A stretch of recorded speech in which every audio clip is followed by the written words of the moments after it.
नमस्कार, आप देख रहे हैं हेडलाइंस न्यूज। दिन भर की ताज़ा खबरों के लिए चैनल को अभी सब्सक्राइब करें और वीडियो को भी लाइक कर लें और खबरों में आगे बढ़ने से पहले वीडियो को भी शेयर करें। और आप किस राज्य शहर से न्यूज को देख रहे हैं हमें कमेंट में जरूर बताएं।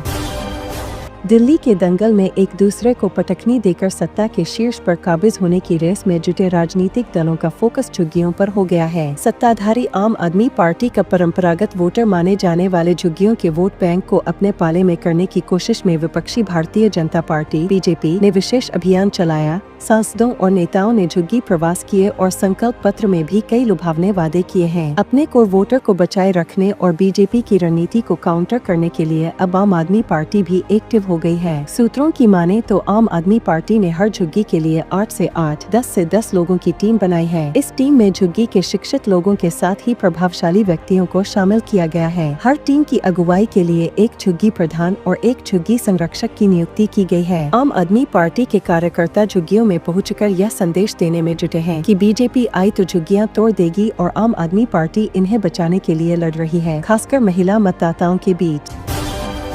साल 2020 में दिल्ली में हुए दंगों के आरोपी और पूर्व पार्षद ताहिर हुसैन को सुप्रीम कोर्ट ने राहत देते हुए कस्टडी पैरोल की मंजूरी दे दी है। इसके बाद ताहिर हुसैन को पुलिस हिरासत में चुनाव प्रचार करने की छूट मिल गई है। ताहिर हुसैन दिल्ली की मुस्तफाबाद सीट से AIMIM पार्टी के टिकट पर विधानसभा चुनाव लड़ रहे हैं। ताहिर हुसैन ने पूर्व में सुप्रीम कोर्ट में चुनाव प्रचार के लिए जमानत देने की याचिका दायर की थी, लेकिन इसकी मंजूरी नहीं मिल पाई थी। अब उन्होंने पुलिस हिरासत में ही चुनाव प्रचार करने देने की इजाजत सुप्रीम कोर्ट से मांगी थी, जिसे सुप्रीम कोर्ट ने मंजूर कर लिया है। सुप्रीम कोर्ट की पीठ ने दोपहर 2 बजे दिए अपने आदेश में ताहिर हुसैन को कस्टडी पैरोल देने का आदेश दिया। सुप्रीम कोर्ट ने ताहिर हुसैन को 29 जनवरी से 3 फरवरी तक कस्टडी पैरोल दी है। इस दौरान उनकी हिरासत पर जो भी खर्च होगा उसे ताहिर हुसैन को ही वहन करना होगा। इसमें दिल्ली पुलिस के कर्मचारियों का खर्च, जेल वाहन और एस्कॉर्ट वाहन का खर्च भी शामिल है। सुप्रीम कोर्ट के निर्देश के तहत ताहिर हुसैन सिर्फ दिन में जेल से बाहर जाकर चुनाव प्रचार करने की इजाजत मिलेगी और हर रात को उन्हें जेल वापस जाना होगा। उन्हें हर दिन 12 घंटे की जमानत के लिए 247 लाख रुपए देने होंगे, जो कि उनकी सुरक्षा पर होने वाले खर्च का हिस्सा होगा। कांग्रेस सांसद प्रियंका गांधी मंगलवार को केरल में अपने संसदीय क्षेत्र वायनाड के दौरे पर पहुंची। वायनाड में प्रियंका गांधी ने बाघ के हमले में जान गंवाने वाली महिला राधा के परिजनों से मुलाकात की और संवेदना व्यक्त की। प्रियंका गांधी कन्नूर हवाई अड्डे से सड़क मार्ग द्वारा वायनाड पहुंची। वायनाड पहुंचकर सबसे पहले प्रियंका गांधी राधा के घर पहुंची। हालांकि इस दौरान उन्हें CPIM कार्यकर्ताओं के विरोध का भी सामना करना पड़ा। बीती 24 जनवरी को एक बाघ ने राधा नामक महिला को मार डाला था। राधा मनंता वाड़ी गांव में स्थित प्रियदर्शिनी एस्टेट में कॉफी बीन्स लेने गई थी। उसी दौरान राधा पर बाघ ने हमला कर उसे मार डाला। सोमवार को राधा का शिकार करने वाला बाघ भी मृत पाया गया। वन अधिकारियों का कहना है कि बाघ के पेट में बाल, राधा के कपड़े और कान की बालियां मिली हैं, जिससे अंदाजा लगाया जा रहा है कि इन्हीं की वजह से बाघ की मौत हुई। प्रियंका गांधी राधा के परिवार से मिलने के बाद कांग्रेस नेता रहे NM विजयन के घर भी जाएंगी। NM विजयन और उनके बेटे ने 27 दिसंबर 2024 को आत्महत्या कर ली। सोमवार को मध्य प्रदेश के महू में एक रैली को संबोधित करते हुए राहुल गांधी ने राजा महाराजाओं को लेकर एक टिप्पणी की थी, जिस पर केंद्रीय मंत्री ज्योतिरादित्य सिंधिया ने कड़ी आपत्ति की। सिंधिया की आपत्ति पर अब कांग्रेस ने पलटवार किया है और आजादी से पहले शाही परिवारों के अंग्रेजों के प्रति कथित प्यार का हवाला दिया और कहा कि हम उसे नहीं भूल सकते। रैली के दौरान राहुल गांधी ने कहा कि देश की आजादी के साथ बड़े बदलाव आए। आजादी से पहले दलितों, पिछड़ों और आदिवासियों के कोई अधिकार नहीं थे और सिर्फ राजा महाराजाओं को ही अधिकार मिले हुए थे। आजादी के बाद आपको आम जनता, जमीन और अधिकार मिले, लेकिन भाजपा और RSS आजादी के पहले का भारत बनाना चाहते हैं, जहां आम आदमी के कोई अधिकार न हो और सिर्फ अदानी और अंबानी जैसे लोगों के ही अधिकार रहे। वे चाहते हैं कि गरीब खामोशी में परेशान होता रहे और सपने न देख देश को सिर्फ अरबती चलाए। प्रयागराज में संगम पर भाजपा नेताओं के पवित्र स्नान पर की गई टिप्पणी को लेकर कांग्रेस अध्यक्ष मल्लिकार्जुन खड़गे पर असम के CM हेमंत बिस्व शर्मा ने निशाना साधा है। CM शर्मा ने कहा कि उनका बयान सनातन के खिलाफ मानसिकता को दर्शाता है। वे आत्मचिंतन करें और अपना रुख तय करें। असम के CM हेमंत बिस्व शर्मा ने कहा कि महाकुंभ पर कांग्रेस अध्यक्ष मल्लिकार्जुन खड़गे का बयान सनातन धर्म के खिलाफ उनकी मानसिकता को दर्शाता है। मेरा मानना है कि यह राहुल गांधी के नेतृत्व वाली कांग्रेस पार्टी का आधिकारिक रुख है। है। मैं उनसे पूछना चाहता हूँ कि 2001 में सोनिया गांधी ने खुद कुंभ के दौरान पवित्र स्नान किया था। क्या वह यह कहने की हिम्मत करेंगे कि हज पर जाने से भूख और गरीबी जैसी समस्याएं हल नहीं होंगी? उन्होंने कहा कि कांग्रेस से जुड़े सभी हिंदू नेताओं के लिए यह समय है कि वे आत्मचिंतन करें और अपना रुख तय करें। केवल सत्ता और पद के लिए अपने विश्वास, अपने धर्म या इस देश की समृद्ध सांस्कृतिक विरासत से समझौता न करें। नेशनल कॉन्फ्रेंस के नेता और जम्मू कश्मीर के पूर्व मुख्यमंत्री फारूक अब्दुल्ला ने देश में मुसलमानों की स्थिति पर बयान दिया है। उन्होंने कहा कि हमारी हालत इसलिए खराब है क्योंकि हम अल्लाह से दूर हैं। जिस दिन हमें अल्लाह पर पूरी तरह भरोसा हो जाएगा, सब ठीक हो जाएगा। फारूक अब्दुल्ला ने कहा, हम मुसलमान नाम के हैं, अमल के मुसलमान नहीं हैं। जिस दिन हम हमारे अमल ठीक हो जाएंगे और अल्लाह पर पूरा भरोसा होगा, वही है, वही था और वही रहेगा, बाकी सारा मिट जाएगा, तो इंशाअल्लाह मुसलमान फिर से उठेंगे।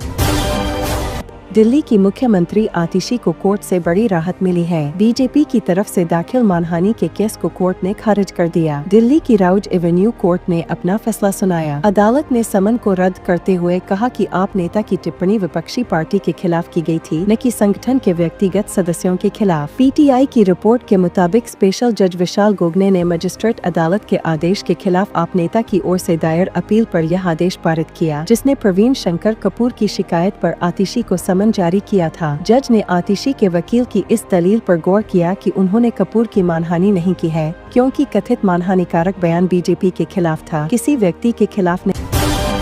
क्या तमिलनाडु में दलित समुदाय का कोई व्यक्ति मुख्यमंत्री बनेगा? Governor RN. रवि ने सोमवार को चिदम्बरम में आयोजित एक कार्यक्रम में इस सवाल का जवाब देने की कोशिश की और कहा कि उनका सपना है कि दलित समुदाय के लोग भी देश के शीर्ष पदों पर पहुंचे। यह बयान गवर्नर ने स्वामी सहजानंद आदिगलार के 135वें जयंती समारोह में दिया और इसके साथ ही उन्होंने समाज में समानता और सामाजिक न्याय की बातें की। गवर्नर ने स्वामी सहजानंद की तारीफ करते हुए कहा कि उन्होंने चिदम्बरम में दलितों के लिए शिक्षा के दरवाजे खोले थे। स्वामी सहजानंद ने नंदनार के नाम से यहाँ कई स्कूल और कॉलेज बनाए थे, जिनसे दलित समुदाय के बच्चों को शिक्षा का मौका मिला। गवर्नर ने कहा, स्वामी सहजानंद ने हमें यह सिखाया कि समाज में सभी को बराबरी का अधिकार मिलना चाहिए। अगर हम उनके बताए रास्ते पर चलें, तो हम एक बेहतर समाज बना सकते हैं।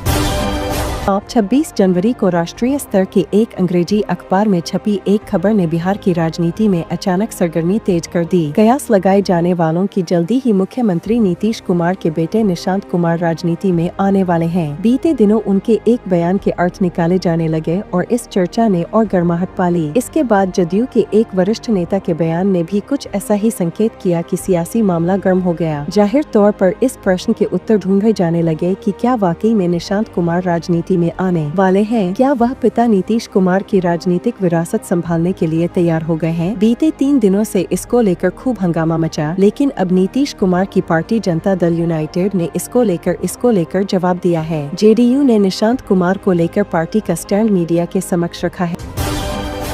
दिल्ली विधानसभा चुनाव के लिए अंतिम दौर का प्रचार चल रहा है। यहाँ मुख्य मुकाबला भाजपा और आम आदमी पार्टी के बीच है, लेकिन कांग्रेस पार्टी भी अपनी उपस्थिति दर्ज कराने की जी तोड़ कोशिश में लगी हुई है। इस कारण इंडिया गठबंधन का भविष्य अधर में लटक गया है। यहाँ इंडिया गठबंधन 2 फाड़ हो गया है। कांग्रेस पार्टी पूरी तरह अलग थलग पड़ गई है। इंडिया गठबंधन के करीब सभी दलों का मानना है कि इस केंद्र शासित प्रदेश में भाजपा से मुकाबला करने के लिए कांग्रेस की तुलना में आम आदमी पार्टी ज्यादा सक्षम है। ऐसे में उन्होंने खुले तौर पर आप और अरविंद केजरीवाल का समर्थन करने का फैसला किया।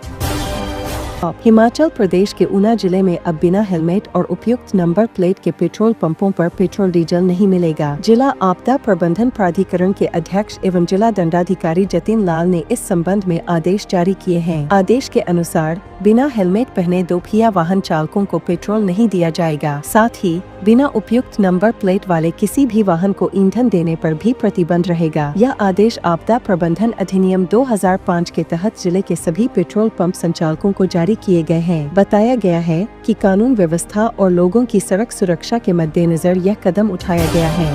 आखिरी चुनावों में जैसे जैसे मतदान की तारीख नजदीक आ रही है, राजनीतिक सरगर्मी बढ़ती जा रही है। अपनी जीत और दूसरों की हार सुनिश्चित करने के लिए दल और नेता जीतोड़ मेहनत में जुटे हैं। तरह तरह की रणनीतियों से प्रचार प्रसार का कार्यक्रम चल रहा है। इस बीच विभिन्न वर्ग के मतदाताओं को अपने पक्ष में करने और रखने के लिए तिकटम पर तिकटम चले जा रहे हैं। इसी महासमर में असम के क्षेत्रीय दल AIUDF के प्रमुख और पूर्व सांसद बदरुद्दीन अजमल भी कूद पड़े हैं। उन्होंने वीडियो जारी कर दिल्ली के धर्मनिरपेक्ष मतदाताओं से आम आदमी पार्टी आप के पक्ष में वोट करने की अपील की है। इस पर बीजेपी ने कड़ी प्रतिक्रिया दी है। अजमल के इस बयान पर बीजेपी ने कहा कि अब कुछ छिपा नहीं रह गया है कि आम आदमी पार्टी आप बांग्लादेशी घुसपैठियों के बूते दिल्ली का चुनाव जीतने में लगी हुई है। बीजेपी के राज्यसभा सांसद और राष्ट्रीय प्रवक्ता सुधांशु त्रिवेदी ने कहा कि बदरुद्दीन अजमल बांग्लादेशी घुसपैठियों के समर्थक है और उनका आपको सपोर्ट करने से सब कुछ क्लियर हो गया है। स्टॉप। फिलहाल आप सभी का इन खबरों पर क्या राय है, हमें कमेंट सेक्शन में टाइप करके जरूर बताएं। फिर मिलते हैं अगली बड़ी खबर के साथ। तब तक के लिए जय हिंद।